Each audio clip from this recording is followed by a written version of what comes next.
Alors ces épisodes de canicule, on les prévoit donc de manière technique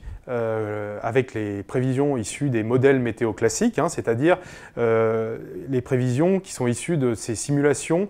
qui intègrent donc toutes les données d'observation qui tournent dans les supercalculateurs et qui nous prévoient donc l'état futur de l'atmosphère dans les prochains jours, en général à un horizon de 10 à 15 jours.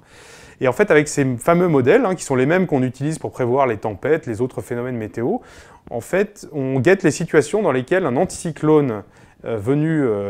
souvent de latitudes plus basses, de racines subtropicales, se répand en fait jusqu'à notre pays, en Europe de l'Ouest, et de manière durable, pour avoir une canicule. C'est-à-dire qu'on voit arriver sur ces modèles météo une situation donc anticyclonique,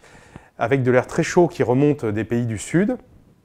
Et cette situation, les modèles simulent un blocage, c'est-à-dire une persistance en fait, de la situation météorologique. Et donc ça, c'est quelque chose qu'on arrive à voir souvent 5 à 7 jours avant que le phénomène se produise, qui est à peu près l'horizon à partir duquel on est capable de dire qu'il y a au moins un pic de chaleur qui est attendu sur le pays, et peut-être, s'il est durable, une canicule, même si c'est difficile de le savoir dès le début. Voilà.